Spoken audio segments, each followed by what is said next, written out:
Tá joia, obrigado, Genta. Começando a falar um pouquinho aqui, então, da parte macro. Vamos falar um pouquinho dos resultados do fundo no mês de junho.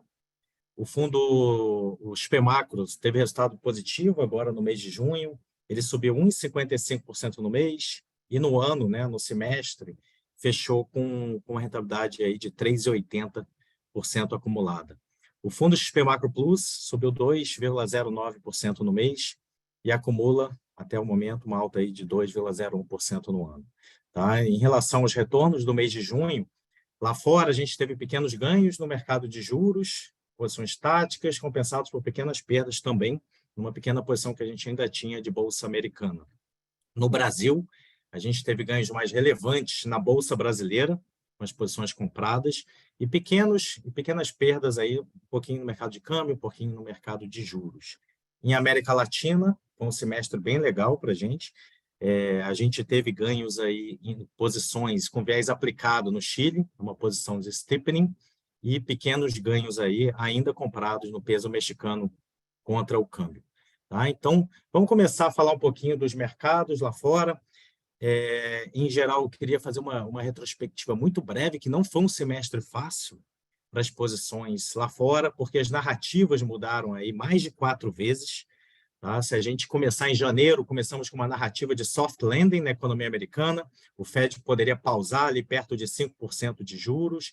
Em fevereiro, mudou drasticamente o cenário, a atividade veio forte, inflação forte, e o Fed, ao invés de pausar, ele poderia até acelerar e subir os juros para 6%. Então, a gente discutiu no lending em fevereiro, quando, de repente, em março, a gente viu a crise bancária do SVB, e toda aquela discussão de alta de juros e tudo mais mudou para um risco de crise, né, financeira, bancária, e o Fed poderia até eventualmente pausar e cortar os juros no final do ano, se fosse necessário.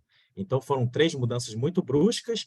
Quando, de repente, em abril, maio e junho, o mundo voltou, né, tudo acalmou, a crise bancária refluiu, né, e os mercados, nos últimos 3 meses, voltaram a discutir um cenário aí de soft landing, em que o Fed vai subindo gradualmente com atividade ainda resiliente, os mercados voltaram, né, para o risk-on que a gente viu. Então, foram diferentes momentos, o Fed vai pausar, vai subir, vai cortar, e agora volta a subir gradualmente os juros com a economia no soft landing. Então, é por isso que os retornos lá fora começaram bem para o nosso fundo ali em janeiro, fevereiro, diante de um cenário estável. Com a crise, a gente acabou tendo, né, algumas perdas em abril, maio, que eu vou mencionar agora. Tá? Então, trazendo agora para o finalzinho do semestre, junho, a gente teve já novidades no campo dos bancos centrais, os bancos centrais desenvolvidos ainda dizendo que tem trabalho para fazer,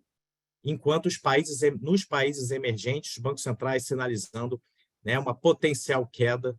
Chile já agora em julho, o Banco Central brasileiro já agora em agosto. Então, a gente está tendo uma divergência de bancos centrais, mas começando lá por fora, eu acho que a principal mensagem que a gente pode passar para vocês é que os bancos centrais, apesar de estarem em final do ciclo, tanto o Fed quanto o ECB, eles ainda têm um pouquinho de trabalho a fazer. O Fed esquipou agora, né? Não subiu, mas a gente acredita que ele ainda continuará subindo. Se ele vai parar em 5,25, 5,5, isso para a gente faz pouca diferença. Eu acho que a principal mensagem é que eles devem manter os juros elevados, tá, por um tempo mais prolongado do que a gente imaginava anteriormente. É o tal do high for longer. Tá? E com o Fed em sintonia fina, né, subindo devagarzinho, e com uma economia resiliente ainda, a narrativa não tem como não ser soft landing, tá? E os mercados, naturalmente, tendem a ser favorecidos. Passando para as posições lá fora, nós já vínhamos reduzindo, comentamos aqui na live passada, as posições em bolsa americana, diante desse cenário mais benigno, né, com uma crise bancária controlada e sem sinais de recessão iminente, o cenário para a bolsa, né, americana fica um pouco melhor. Então, nós vínhamos reduzindo e estamos praticamente sem posições na bolsa americana. No mercado de juros americano também, desde março, nós não temos trabalhado com posições relevantes. Então, eu acho que esse é o fim, assim, nós trabalhamos 2 anos e meio com posições negativas na economia americana, tá? Lembrando, desde 2021, nós estávamos tomados em juros americanos, trabalhamos 2021, 2022, até março, tomados em juros americanos, né, com a discussão de inflação forte e tudo mais, e também, a partir de 22, vendidos em Bolsa Americana com tamanhos relevantes. Foram 2 anos e 3 meses, 2 anos e 5 meses. No momento, diante desse cenário aí mais benigno, Fed em sintonia fina, economia ainda resiliente, nós reduzimos bem e não estamos trabalhando com grandes riscos no exterior.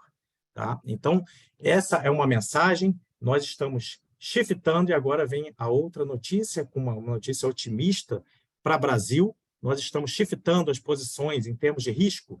Nós não estávamos trabalhando com risco relevante em Brasil desde o ano passado, desde 2022. Trabalhamos com baixo risco, não víamos grandes assimetrias nos mercados de juros, de bolsa e tudo mais, mas agora, desde março, a gente vem aumentando de maneira consistente e relevante as posições no Brasil. Então, qual é o foco do nosso otimismo, né? Nós começamos um ano bem negativo, só lembrando, janeiro e fevereiro, nós não éramos muito otimistas com o cenário inflacionário no Brasil, muito menos com o cenário fiscal, mas desde março nós começamos a ter notícias positivas. Tá? Não foi só uma, não. Eu vou elencar aqui, foram algumas notícias positivas de curto prazo e algumas notícias positivas mais estruturais de longo prazo que nos fizeram, né, aumentar a nossa convicção em Brasil. De curto prazo, como o Genta já elencou, a gente teve uma surpresa inflacionária muito forte, uma revisão da inflação do ano de 6 para 5 agora, né? Do ano corrente, o ano que vem também aumentando a nossa confiança numa desinflação para perto de 4% para 2024, junto de uma atividade extremamente resiliente. Então, uma inflação para baixo, atividade resiliente no Brasil. Eu acho que isso aí seria pouco se eu falasse, isso tudo é curto prazo, mas a gente também teve notícias positivas para frente, estruturais, né? O arcabouço fiscal não foi aquele, né? Não foi tão ruim quanto o mercado, né, imaginava, né? Tirou o risco de cauda, a meta de inflação acabou de ser definida em 3%. Essas eram definições muito importantes, tá? Para que a gente, principalmente o Banco Central, né? Não adianta a gente ficar otimista se o Banco Central não fica. Isso fez com que as expectativas de inflação longas, né, se a gente olhar para o Focus 25 e 26, que estavam ancorados em 4%, eles agora caíram e a gente acha que eles vão equilibrar em 3,5% ou um pouquinho menos. Então, o conjunto de notícias, curto prazo e médio e longo prazo, estruturais, fiscal e meta, fizeram com que o Banco Central sinalizasse, agora a gente acredita de fato, que o Banco Central vai começar a cortar os juros agora em agosto, com pelo menos 25 bases. Tá? Pode ser 50? Pode. Mas eu acho que se ele começar de 25, ele pode e vai ter espaço de acelerar ao longo do ciclo. A principal mensagem foi trigado o início do ciclo de easing, enquanto a inflação ficar abaixo, o Banco Central vai continuar cortando. Tá? Ele acabou de soltar na ata, né, uma revisão do juro neutro. Então, eu vou falar de números aqui, gente. Se a gente trabalhar com uma inflação de 4% para o ano que vem, que é a nossa projeção, tá? Se ele chegar perto do neutro, 4 de inflação com mais 4,5% no mínimo aí de juro neutro, a gente está falando de uma Selic de 8,5%. 8,5%. Ele pode ir um pouco abaixo disso? Pode. A inflação pode ser um pouco menor do que 4%? Pode. Então, nós estamos comentando aqui de uma Selic potencial aí entre 8,5%, supondo que a inflação fique perto de 4%. Tá? Caso, no meio desse ciclo de queda, a inflação ainda suba um pouquinho para 4,5%, nós estamos falando que a Selic, eventualmente, lá na frente, pode estar trabalhando aí perto de 8%, com uma inflação aí mais para 4%, 4,5%, 5%, juros reais muito baixos.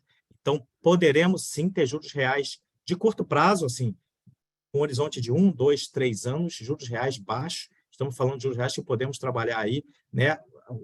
Lembrando, o Roberto Campos sai no final do ano que vem, entra o Galípolo, podemos sim trabalhar durante os anos aí de 25, 26, com juros reais na faixa de 3% reais. Esse é um dos motivos que, olhando para o Brasil, estamos aumentando consistentemente as posições nas NTNBs, nos juros reais intermediários, tá? Para capturar essa queda de juros e uma eventual resiliência da inflação nesses níveis atuais e até uma elevação futura, mas estamos cada vez mais confiantes, mesmo que essa posição, quando vocês pegarem o retorno dos fundos, nós não ganhamos dinheiro ainda nessa posição de NTNB, mas quanto mais a inflação esperada cai está a nossa convicção na posição aumenta e a NTNB cada vez mais se torna uma posição com seguro, né, uma proteção muito barata, que é uma inflação implícita baixa.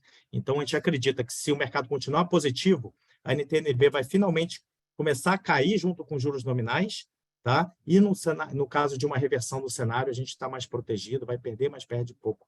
Tá? Então, essa é uma das principais posições que o fundo tem hoje, juntamente com uma posição comprada em bolsa, que a gente já vinha montando desde março e viemos aumentando aí nos meses de abril, maio e junho. A gente começou ali no final de março, início de abril, e aumentamos aí ao longo dos últimos 2 meses.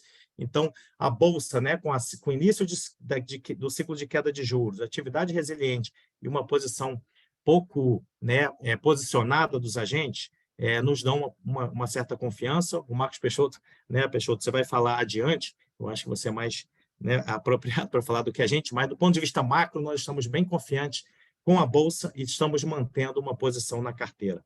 Tá? No mercado de câmbio, a gente está praticamente sem posição, uma pequena posição vendida em dólar real, tá? Mas com posição pouco relevante. Em América Latina, buscando ciclos de easing. Ganhamos bastante dinheiro no primeiro semestre, principalmente com juros no Chile. Estamos buscando também posições no México. Esses vão ser os principais mercados, sem esquecer da Colômbia, tá? Que provavelmente vai cair aí também ao longo do segundo semestre. Mas continuamos posicionados no Chile via steepening, tá? Aplicado na parte intermediária, tomado na parte longa e buscando posições queda nesses países de América Latina. Em moedas, uma pequena posição lá fora, comprada no peso mexicano contra o dólar. Tá? Então, é isso.